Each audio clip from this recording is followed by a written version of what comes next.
I am Pastor Angulus Wilson, and I'm your university pastor. Alicia Andrade, Director of Career Services here at FPU. And we represent the co-curricular portion of the co-curricular services that are provided to all 5 campuses of Fresno Pacific University. So I'm going to get us started with prayer, and then we will launch our day. Shall we pray? All right. Father, thank you for today. Thank you for this privilege.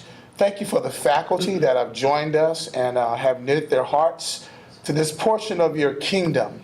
Thank you for our provost and the vision for this great class. Pray that you would bless Alicia and I as we share today and talk about faith integration and the services we provide to help our faculty to do the great jobs that they do. So thank you for our time. Thank you for this privilege. In Jesus' name we pray. Amen. Amen.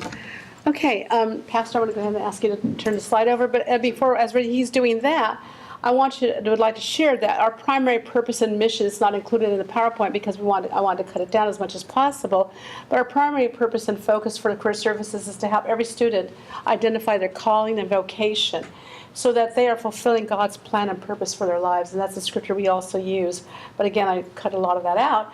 But I wanted to start with that because we really believe that God does have a plan and purpose for each of us and is helping them identify that through different means, through career counseling, some assessments, and there's a lot of coaching that we do with them. And it's really special and really a lot of fun to see how God enlightens the hearts of our students to find that bright calling and vocation for them. But I want to go over what we do. Next slide. I want you to know some facts about our services. About students, actually, 70% of graduates who graduate from college nationwide wish they had spent more time using career services at their college. And that for looking for jobs, for networking, and for developing a career plan. And 37% said that they would have taken more time to select their career and their major more carefully how they used the career services. I sent an email out to some of the faculty regarding the increased use of career services across the nation. We're seeing that here because more and more students are becoming more aware of how valuable our services are and what they can do for them, starting from day one as a freshman when they enter until the day they graduate. And we also serve all 4 centers and all alumni as well. Next slide. An overview of our services includes career counseling and assessment, but we have workshops. We just finished a whole fall series of workshops. We'll start our spring workshops. I'll tell you a little bit more about that. We teach networking, mock interviews, and we also are the hub for where students want to come to find jobs both on campus, off campus, part-time, full-time, internships, and volunteer experiences as well. We teach our students job search strategies. Those are always a lot of fun, and we have a lot of fun with that. And of course, a big part of the job search is learning to write a resume that looks professional and well written, no errors, good grammar, and the same with a cover letter. So we spend a lot of time with our students trying to perfect that and teach that to them as well. Because we believe that when they leave here, or when they start applying for jobs rather, they're representing the university, and we want them to look as good as possible as future professionals. Okay, next slide. So what do we do? These are some of the most requested services. These are more specific services. I mentioned that already, though, that we have networking, resume writing, interviewing skills that we teach, and we have a great website. In fact, I want to make sure that before you leave today, you're going to have that on our card, that you have access to our website. Please use it yourself. If you're looking for answers for your students, please use it. It's a wonderful resource. We're constantly updating it and revising it so it's as current as possible. And especially make sure the students are using it as well in your class. I think we're trying to cover everything possible that a student may have or need rather before they graduate and even after they graduate. We also include, the key things we teach students how to do is research companies, organizations, nonprofits, wherever they plan to go to once they graduate, because researching and knowing more about those organizations before they start writing their letters, their resume writing their resumes rather, and looking for a job, they need to know something about those organizations. And we teach them how to negotiate salaries. And that's a lot of fun too, because there is a protocol for negotiating salaries, never during the interview, but always after you're asked or after you're offered the job. Okay, and then we teach them how to wear professional attire. A lot of students think that professional attire does not include a suit, but today's attire still includes a suit, both for women and men. Next slide. Okay, you may have heard me at the academic, at our first meeting in the fall, early fall, when I mentioned the 8 career competencies. What happened, I did not include the slide in this, but let me tell you a little bit about this. The National Association of Colleges and Employers conducted an extensive research of employers, HR, even university presidents and key people across the country at different universities to try and gather and identify what skills are needed for today's graduates to even succeed even in the workforce. And through the course of their surveys, a lot of interviewing, a lot of research, they identified that these were the skills that all college graduates should have, must have actually, before they graduate. They're called the career readiness competencies. And so I'm not going to give you I'm not going to read what each one means or how they're identified, because I'm going to give you a handout that outlines all of that for you. But the first competency is leadership. That they must be able to demonstrate that they can lead, whether it's lead small groups or manage an actual program or department. So they need to be able to demonstrate that. So that's real important. Professionalism and work ethic.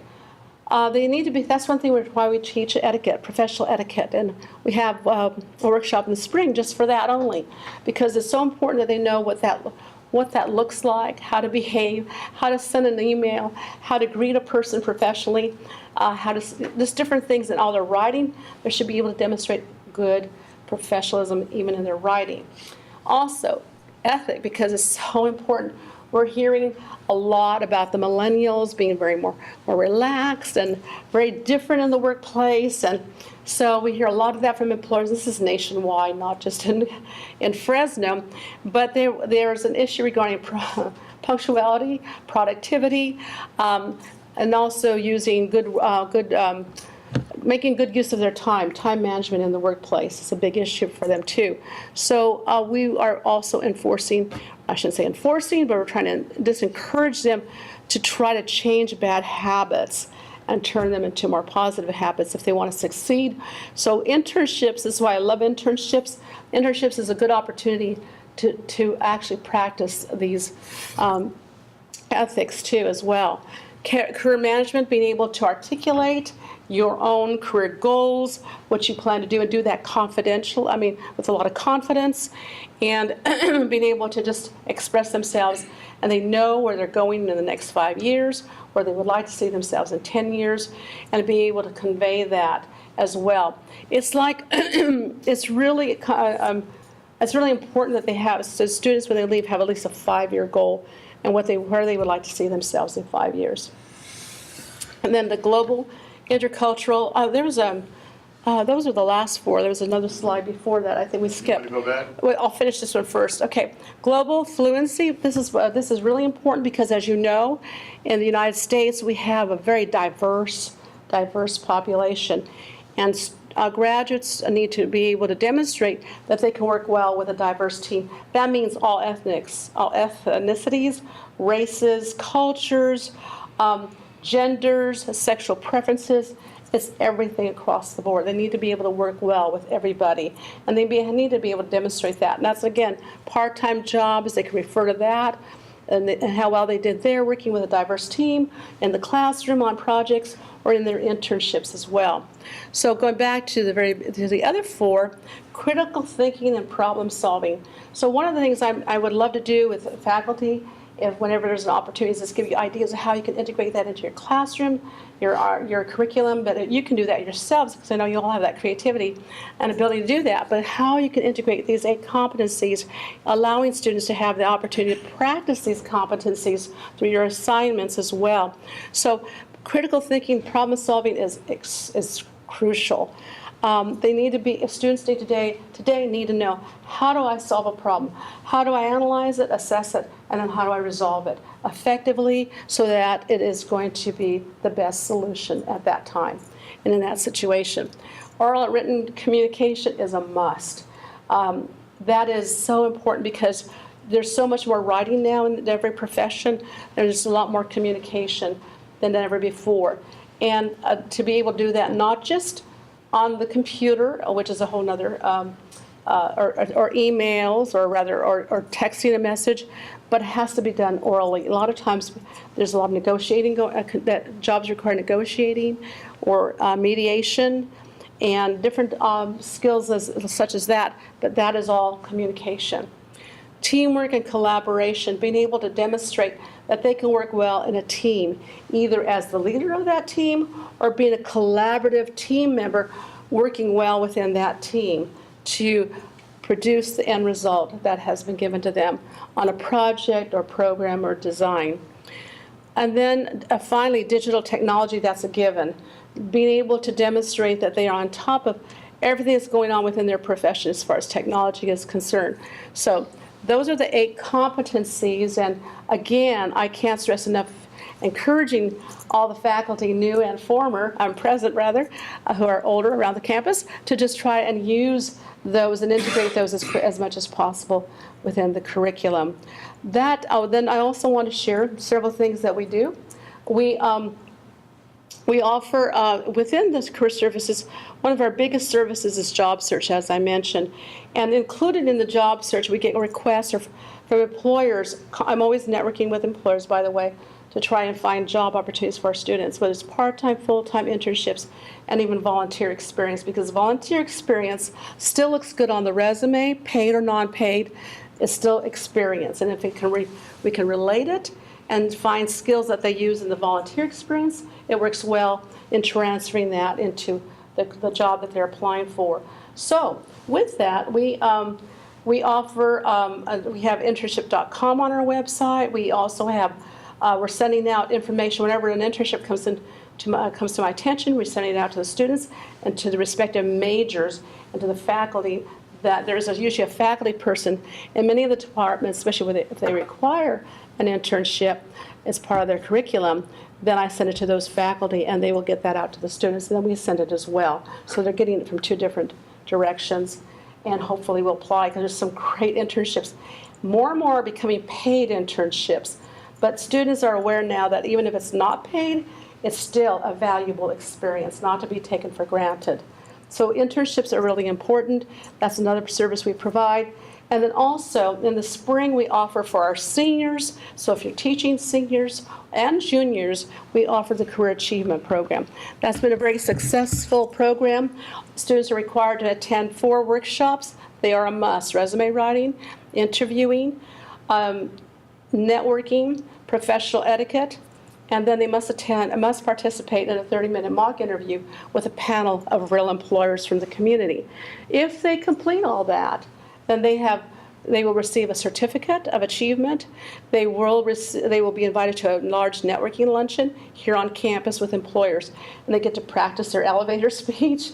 They get to practice what they've learned about professional etiquette and networking, and they'll also be able to. They also will present a fully revised, professional-looking resume that they can show the employers as well. So that's what they conclude with. And then and through this, I don't have all the numbers, but we've had students who were offered jobs out of the mock interviews, offered interviews rather, and then became jobs for them. Also through the networking luncheon, students have been offered internships and full-time work as well. So it's been proven to be a success in that way. But what's so exciting is even if after they graduate, is to hear that they found a job, and they're able to use their resume, and they did get the job they wanted. So that is again called the Career Achievement Program. We use CAP, the acronym, so that it's a lot shorter than Career Achievement Program, and easier to remember for all of you. So please encourage your students, if they're seniors and even some juniors, we'll accept the juniors too, to come in and take advantage of the Career Achievement Program. So I don't know if we should open it up for questions now or wait till the end. What would you like to do? I'm going to take a few questions. Okay, that'd be great. Questions?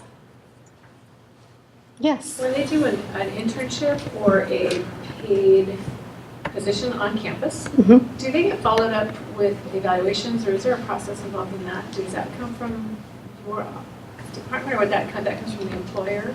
They will, I know that everything I transfer to, that I've given to faculty who are now, I used to be the person that taught the internship course for about 6 different departments here on campus, but now, because of my time being has increased as far as having to focus more on the career services component, well, not that it wasn't, but there's a lot of time involved in that, finding the internships, a lot of negotiation, and go on and on.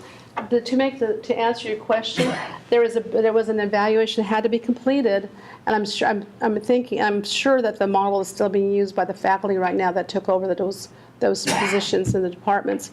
There's an evaluation that the supervisor at the internship site has to complete, and we designed it so that it was to pretty much, without realizing that these were the 8 things that the employers are going to be wanting, are included. A lot of those competencies are already built in. And so it was designed that just to make sure that we had a pretty good evaluation of that student. And then, so it comes from the actual supervisor. Every internship site has to have a supervisor that is within the profession that the student is seeking. And then that professional has to develop activities and experiences to fulfill the requirements that are listed, those student objectives, learning objectives on the original contract. Do you assess is the placement assessed to see if it is measuring up to the expectations? Is the actual site measure? Well, for me, I would interview the person to make sure that they had it was be able to offer the experiences needed for that student. But I'm not sure what the faculty is doing now. There's faculty now assigned for every department. Okay. Not every school requires it, but there's those that do have a faculty member. Just following up on hers, so you have a basic template and so if there's a program that has not had internships yet, you would be a good resource for them to help Yes, because I still kept everything online, even though I've transferred all the hard copies over, but I can always forward all the online. And there's even a code of ethics that I developed where the student has to sign and agree to the code of ethics because they're entering a professional arena. And they need to agree to be on time. If they're going to be sick, if they're sick rather, they need to call in. So it just pretty much outlines the ethical part of their role as an intern, so that they are doing what we expect for them to do as well. So yes, I could do that. Send it to anybody that would like that. So, yes. So the CAP program is here on campus? Yes, it is. Or is there any availability on the regional campuses? No, we do open up for the North Center because it's easier for them to come to our campus.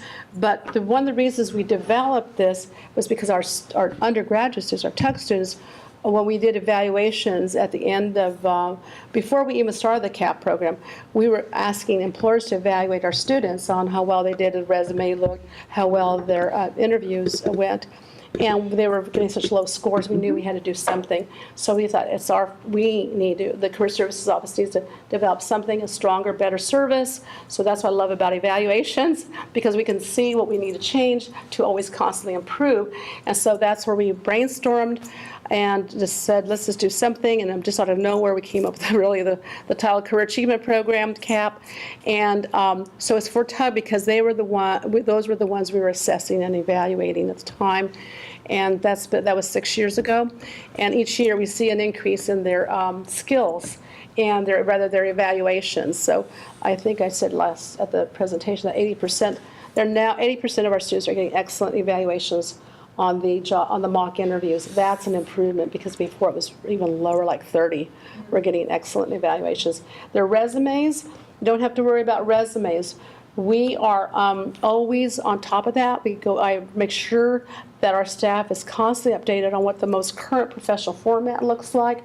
So I'll spend the money on the webinars since we can't go to conferences necessarily. We can have a webinar, and we are taught by nationally known certified resume writers what's looking good, changes that need to be made. Like, for example, no more objectives, and you should never put your references on your resume, things like that. And so we're using profiles, and we're using another really nice looking way to put an objective down, which is not even an objective. It doesn't even look like that, but has a finished touch to the resume. Very nice formats now that we like, and it's exciting to even try to transform our students' resumes into one of those professional formats. Good question. Yes. This is a really stupid question, and I will preface it with that. Where on campus is the career service? Oh, no, that's not stupid at all. Even students want to know where we are. We're located, really easy to find. We're in the Steinert Event Center. It is where the dining room is, and right next to, just immediately to the west of that is the Alice Program Office. Immediately next to that is us, the Student Life Office. We're enclosed in glass, so I just say look for the glass enclosed office, walk right in, and we're part of Student Life. And we're on the west wing, You're the east wing. fishbowl. We're the fishbowl, yes, exactly. right. And we're on the east wing. I joke around that the others are on the west wing, we're on the east wing. Yeah. So, yes. So I'm trying to think, I have a class, our capstone class, and our students have to do a resume and they do mock interviews. Is there somewhere I can look at the template or the requirements for that resume so we're not asking them to do something not current or, What major are you teaching? I'm in the School of Education. Education.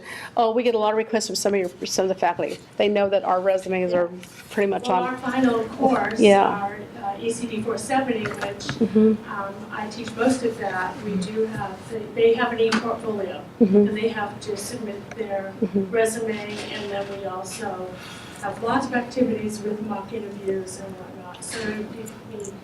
So I would be interested to make sure that we're all on the same page. Absolutely. Support that. And what most of the faculty from all across campus do is they invite us in to do a resume presentation. Awesome. And then we do that, and we give them the handout that includes about 5 examples of good, well-written resumes.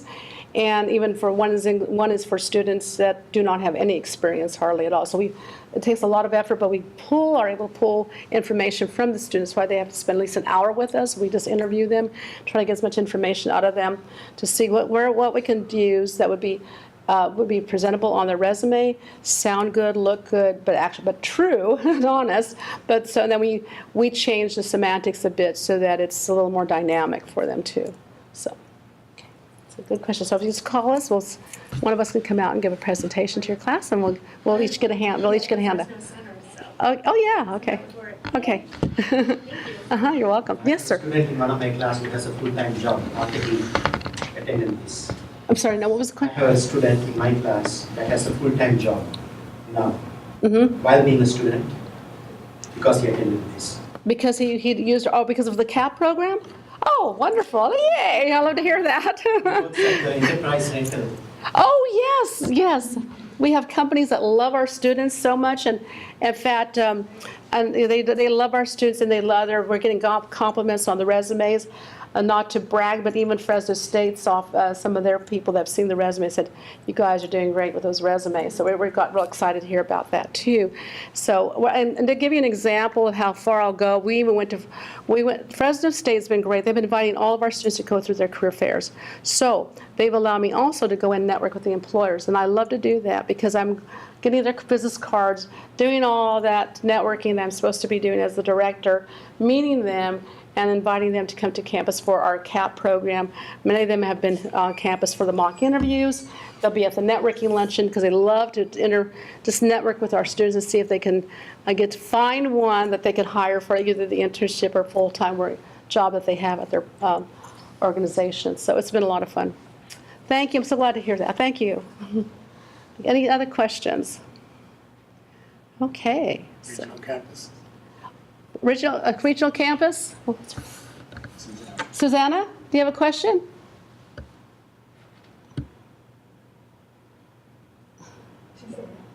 No? No, thank you. Okay. All righty. Thank you. So if you have more questions, you can always call me, come and see me, and I'll look forward to getting a call from you so we can set up something for you. And I know we're presenting in phase 2 classes and right after Thanksgiving. So, and we'll be meeting with your students as well to help them with their resumes. Yes? I teach organizational communication, Uh-huh. class of 16 students. Uh-huh. And we need a chapter on meetings, And a chapter on meetings. meetings, uh-huh. Meetings. So I'm thinking aloud, if it is not possible, it's okay. I'm trying to make the students write a meeting report where they attend a meeting and they observe the meeting and make some notes. Will there be a way you can help me find students go and sit in the meeting? It should not be very sensitive, but it should be like short, like 30, 40-minute meetings that are non-controversial. They are an observer. Why don't you send an email to me and let me brainstorm and think about that, because I might be able to come up with some ideas for you, because it sounds like a great opportunity for them as well. And so I'd like to talk to you some more about that. Absolutely. Sounds good. Yes, anything else? Thank you for all these wonderful questions. This is great. Okay, thank you. And before you leave, I'll make sure you get all our handouts over here too. Thank you, sis. Oh, you're Good welcome. job. Okay. Well, I want to talk about spiritual formation and building a university-wide plan. I start with this premise because spiritual formation is not just the job of the university pastor. Spiritual formation at Fresno Pacific is everybody's responsibility. We're all charged with integrating faith and learning in every aspect of our service here. Now that we have the 4 regional campuses and the main campus as well, the job has become even bigger and the demand even greater. So when we talk about this today, we're talking about it from the context of it being a university-wide plan and perspective. You can slide the next slide for me. Thank you so much. Let's read the purpose statement together, shall we? To stimulate wisdom, faithfulness, and service throughout the FPU community. Amen. And to give you an example of what this looks like, we have a video that we roll to all of the integration pieces, and when the new students arrive on campus and we have all their parents here, and I'd like to show you that video today. Would you click on it for me? Just click on the link. Thank you. And then hit play. It should come up. Wait, I don't have my Right here. glasses. Oh, there. Yep. This is spiritual formation at Fresno Pacific University. Spiritual formation is what God does on the inside. It's the way He guides and shapes and forms our hearts. It can be as simple as just opening your Bible at any point in the day, or it might be as intense as going on a weekend retreat and a retreat of silence and prayer and fasting. We see God in every aspect of life. He's not just the God of our personal lives, but He's the God of every area of our life. We see Him in science. We see Him in athletics. We see Him in liberal arts. And we definitely see Him in the religious activities on campus. I see spiritual formation happening through all the traditional methods, through college hour and Bible studies and some great things that are going on campus. And I also see so much spiritual formation happening through conversations over lunch with students, through students being able to observe their professors, students who profess Christ, then having a great impact on these other students who really don't know what a relationship with the Lord looks like. If I'm walking down the sidewalk or I'm sitting in the lunchroom, I could be having conversations with students about what God is doing in their life, how He's shaping them, how they're discerning His will for their lives. And that's just really an exciting part of being here. Most of our students that come to us with questions. And so as they're working out their salvation, they're also getting to find out how rich Christ is. And so they can see Christ, see His face in the poor, see Him in the injustices of society. And then through the lenses of Scripture, they get to identify with a Christian worldview. What does the Bible say about this? And through those intense moments and encounters, they are working out what they believe. The fact that we have non-Christians here, I feel like, for one, it gives Christians just the opportunity to really share their lives. And for many of them who are preparing to go in ministry, they don't have to look any farther than across the hall in the residence hall for an opportunity to do that. And then for the students who haven't had any opportunity at all, I mean, our hope is that they would walk through the doors here, maybe not knowing a thing, and maybe by the time that they graduate, or even within the next few months, they come face to face with understanding who Jesus is. The student is becoming his or her own person. And it's fun to be in that journey with these students as their faith is being shaped and formed. And a lot of times what I do with students is I don't give answers when they ask questions. I ask questions back because I want them to do the hard work of understanding faith for themselves. Not just their parents' faith, not their pastor's faith, not my faith, but their faith. Students who don't know the Lord don't all of a sudden feel like they have to fill out a commitment card in order to be accepted here. We have just the community is very open and welcoming. And I think people, the new students that we have are very often impacted just by the friendliness of it and the warmth of it. And then I do see that a number of students, just through observing community and developing relationships here, really begin to understand more of what being a Christian is. While our students are preparing and studying, they're also touching and experiencing. So what takes place in the classroom is not separate from what takes place outside of the classroom. In fact, in many ways, the community is our classroom. So we get to touch, to see, to smell, to experience what we're reading and thinking about. In our ministry major, we prepare students to graduate and to go immediately into ministry. And they do this in many ways. Some become youth pastors, some are children's ministers, camp directors, senior pastors, worship leaders. It's really fun to watch them blossom and grow and enter into ministry. Students have the opportunity to touch a hurting humanity. And I like to call this their missions moments, where in the summer they'll take long-term trips, in the spring and throughout the fall there's short-term mission explosions, and then there's always the opportunity to be engaged with the local community around them. We have several student groups right now that live among the poor in the city, and they serve the poor, and they come and study here during the day. So it's a wonderful incarnational opportunity that they get to have here. Recently I had a conversation with one young woman, and she was sitting in my office, and she was rather fatigued and annoyed, and she didn't know what she was going to do. She was really quite disturbed about the whole thing. She was in another major because she knew that it would provide a good job and it would be a safe occupation for her. But she was really considering ministry, and I looked at her and I said, let me guess, you don't want to change majors into ministry because you want to live a safe life. And she said, yes, I'm tired of being safe. I said, great, then why don't you step out and take advantage of what the Lord is having to offer, and let's continue to discern and see if He's calling you to ministry. When I think about spiritual formation, especially on campus, I think about the intentionality of it. Knowing how it impacts decisions that you make, relationships that you have, just how you view your life and the world and how you view culture, how that changes once you are intentionally following the Lord. Paul in the book of Ephesians writes to the church, and he says that gifts were given to the body to encourage and equip them for the work of ministry. That's spiritual formation at Fresno Pacific University. Through the lives of our leaders, our professors, our staff, all of our faculty, God encourages, equips, and uses these vessels, these gifts, to stimulate global evangelism in the world.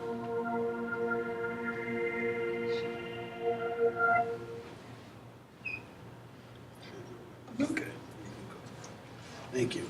So, as we are trying to build this framework for spiritual formation across the breadth and depth of the university, those were just some interviews of individuals who are working with that. Now, of course, we have things, learning outcomes that we want to assess to see how we are doing when it comes to this.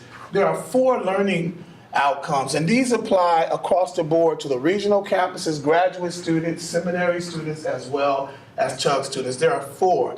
Under spiritual development, this is what we framed in the co-curricular side of the house, that we want to see students demonstrate an understanding of the gospel of Jesus Christ through self-awareness, reflection, worship, and Bible study.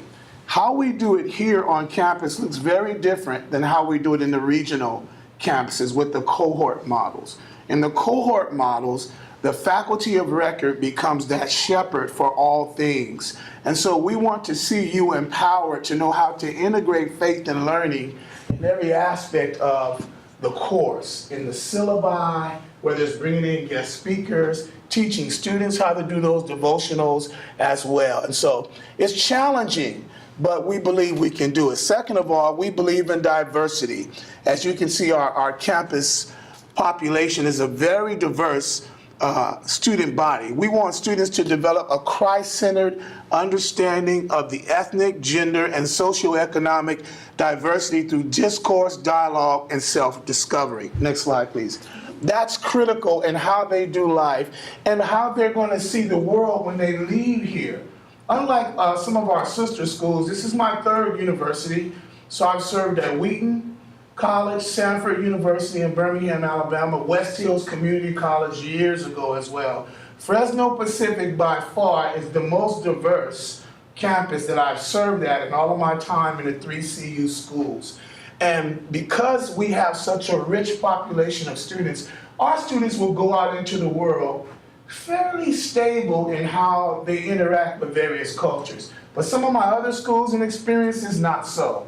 When those students come from majority culture, they have really no idea of how to interact when they go out to the world and they have a black supervisor or a Latina who is their supervisor. How do I engage with that? When the university fails to prepare their students to think differently, to see the world differently, we set students up for failure.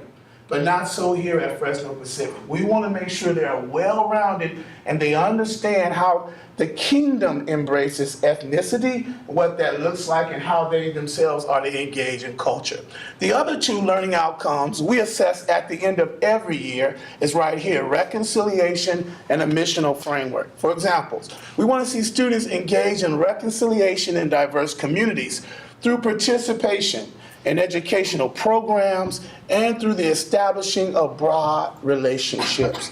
We don't want them to stay in their own homogenized groups. We want them to integrate, to be engaged, and to get involved. Missionally, we want students to be able to apply a biblical framework for God's mission in the world through various ministry opportunities locally and globally. What I'm really excited about Fresno Pacific is that we have finally now, Dale, have degree completion students participating in mission trips. Whole cohorts are signing up and participating now and going on summer mission trips together. That's great right there. We thought in the beginning that these students would only come in 1 night a week and they do 18 months and they'd be gone. But the regional campus population are now screaming and crying for full service campus opportunities. These adults want to engage in the global work of mission and evangelism in the world. And I'm excited about that. So it's not just our TUG students, it's our degree completion students as well. Not only that, but we had people that we have to give testimony to. Our accreditors, when they come, WASC has given us a couple of mandates. And so these 3 in particular pertain to what I call as the spiritual formation of the university, and that really stood out to them. So these 3 strategic plan assignments, the Office of Spiritual Formation is trying to integrate across the whole broad scope of the university. 1 is service learning.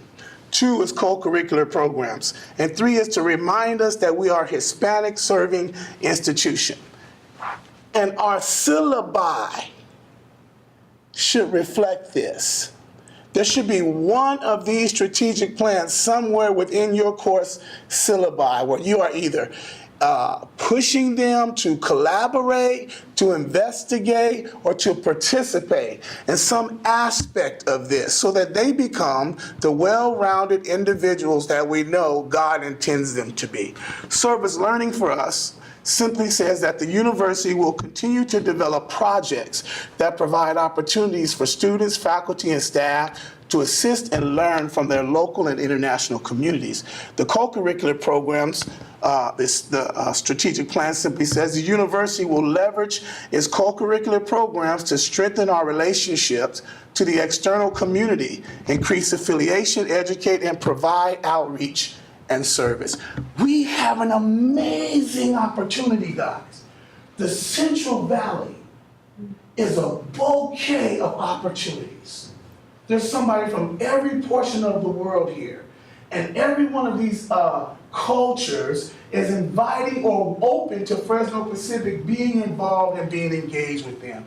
If we fail as a university to introduce our students to the richness and the depth of this Central Valley, we will have failed them as an institution.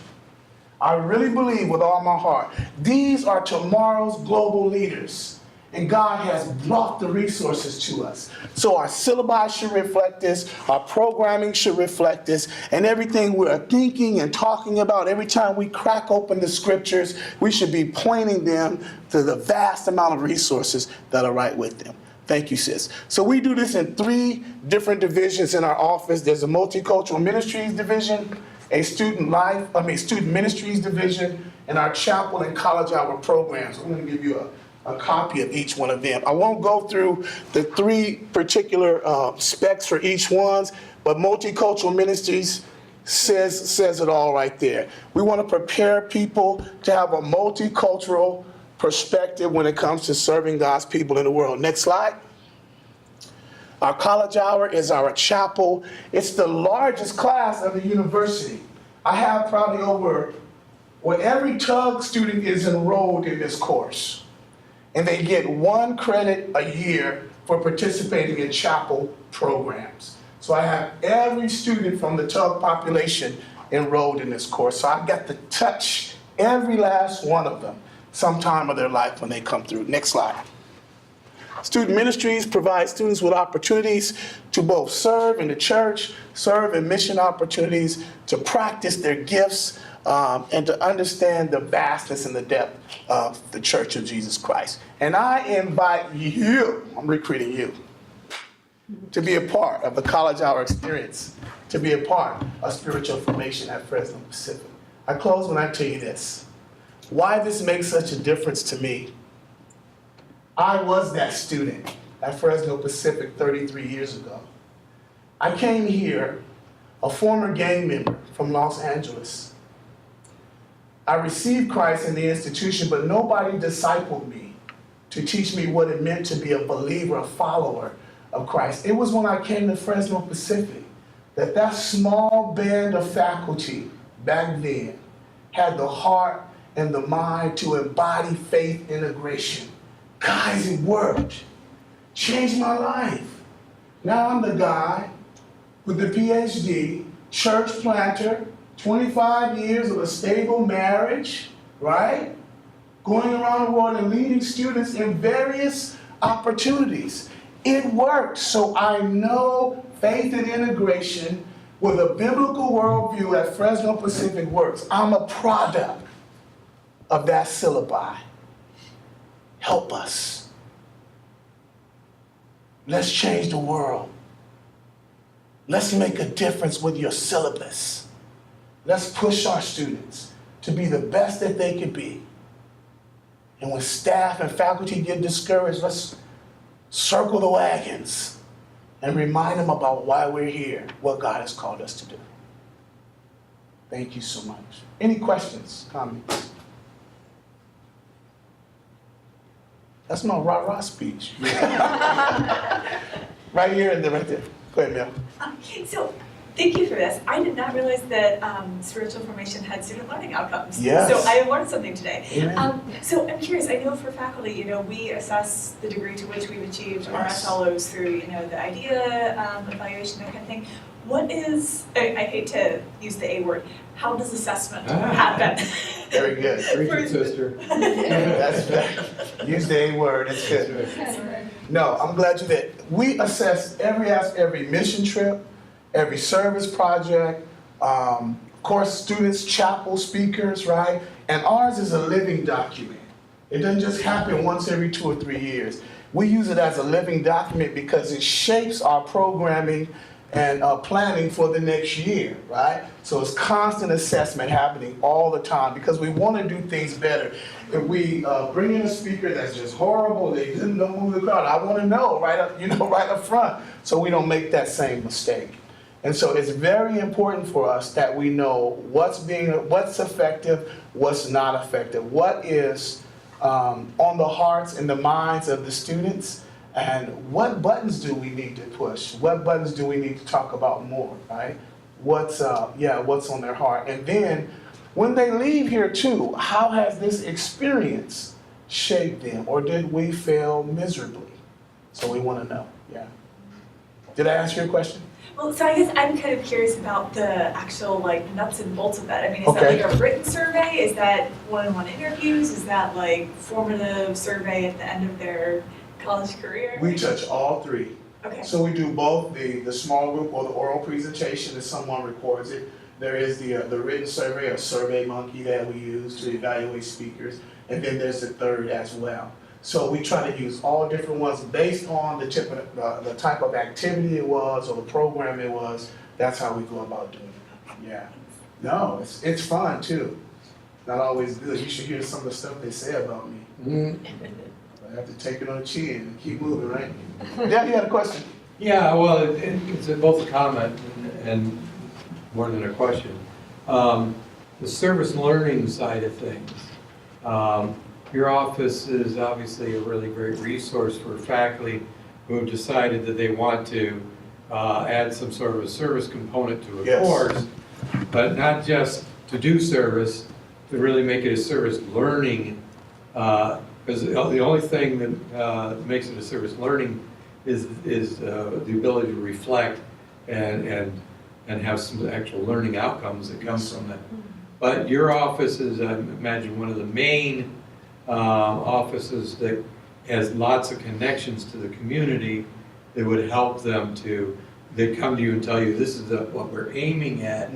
What kind of a project or service learning thing might we do that would reinforce that? I imagine that Sherry's area, as well as Randy White's, the Center for Peace and Conflict Studies, as well as the Center for Community transformation. Community Transformation, Yeah.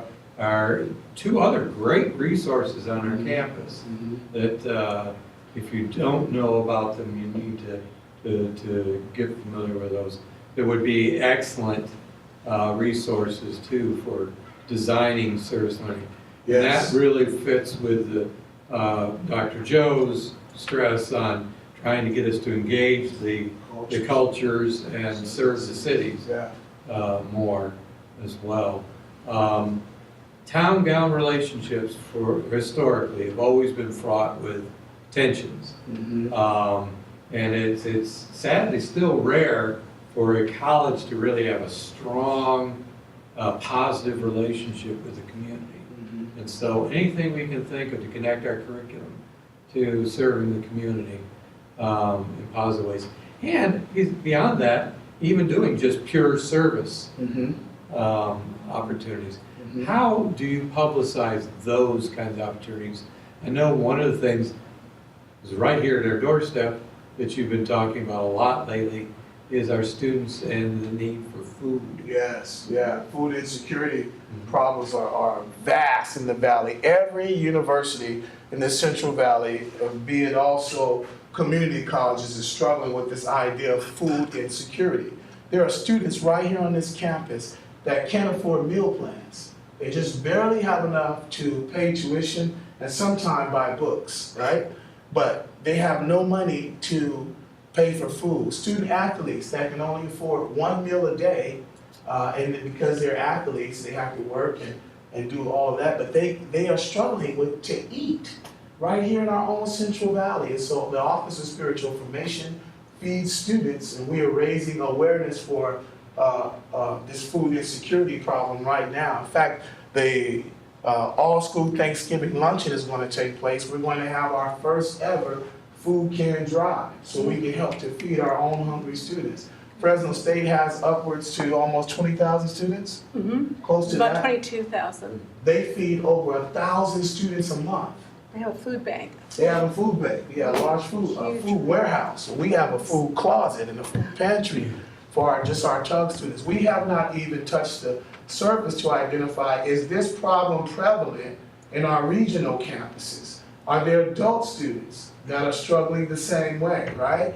And so we're doing the research on that now. In fact, today at 4 o'clock, the committee is meeting to talk about the expansion of these services and how we go about that. So that's just one product. But let me say, in your particular classes and your course-specific interest, if you want to do a service project, we can help you.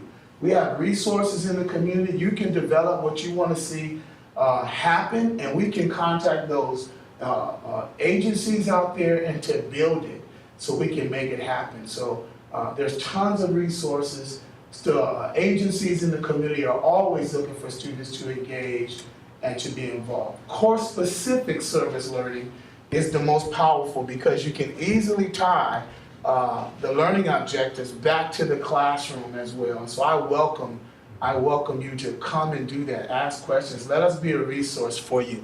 If you are somebody, maybe you don't come from a faith tradition and learning how to do spiritual formation, here's a reading list. I have a handout for you. Some great resources that might be a blessing to you as you are thinking about your own personal formation and how God walks and talks and breathes in you.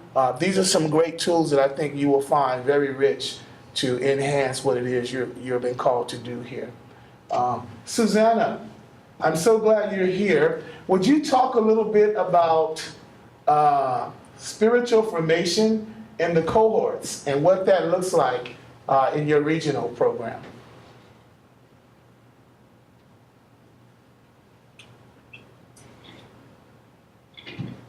There you go.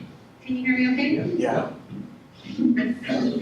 Well, I can speak for the School of Business and what that looks like. I was very pleased. I'm going to share an example of being able to go to Merced campus and actually visit with a pastor who we have on staff. I understand he's a part-time pastor, campus pastor. What an incredible opportunity to have all of the students gather together before class starts, and we actually have chapel. It was just a very uplifting time, and I know, as most of you already know, in the classrooms we have students who come with some really broken lives and stories, and to actually have a place that is place of community and worship and scripture and encouragement and prayer, it was beautiful. So those kinds of things happen on a scheduled basis, but then this spiritual formation that happens in the classroom where the professor models sharing the scripture and devotional and then encourages the students to do that on a regular basis. That is a beautiful part. And of course, we share a meal every week, and so that is also a special time where we're able to bond, not just over the meal, but also how do we connect our curriculum with life and try to make sense out of all of it. Does that help? That's very powerful. Thank you for sharing that. I wonder if you would stay open for questions. There may be one of your colleagues here that has a question for you regarding that. Any questions for Susanna? All right. Thank you guys for having me. I pray for you all the time, every day. And if you ever have the opportunity, if you're here on this campus, walk over to the gym on Wednesdays or Fridays. We're doing Fridays for the rest of the semester. Tomorrow we'll be celebrating a tribute to Martin Luther, celebrating the 500-year Reformation. The drama department will be there. The students are performing a special tribute. We have another student that is an artist, and he has released a video series. He'll be dancing in tribute to Martin Luther, and then I'll give a short homily on Martin Luther too. You don't want to miss that. You want to catch that tomorrow. So if you're available, and plus chapel is online now. It's streamed as well, so you can go online and see it. So there's no reason for you not to be touched here at this university. And let me close with saying this. Guys, I say this at orientation. This is more than a job. This is the work of the kingdom. When we die, we know this, we're going to leave everything here. But our works that are done in this place will precede us in glory. And Jesus, we've got to give an account to him for the stewardship of this responsibility. Working at UPS is a job, Taco Bell. This is a kingdom initiative. And we've been called to something higher here, and it's holy. And unless we see our syllabus as a holy piece of work from God, that we're going to have to stand before him on that day and say, here it is, Master. I've taught everything with the biblical worldview. That will change your perspective on what you come here to do every day. And I want to remind you that. That's why I pray for you. Because I want to hear him say to us on that day, well done, my my good and faithful servants. I don't want to hear him say, depart from me, Angulus, I never knew you. In other words, you didn't work for me. You may have did it for a paycheck, but you didn't do it for me. Don't want that to be said. So we love you. We thank God for you, and we're cheering for you. So thank you for having me. Thank you, sis. Good to see you. Thank you, Dale. Thank you. Have a good day.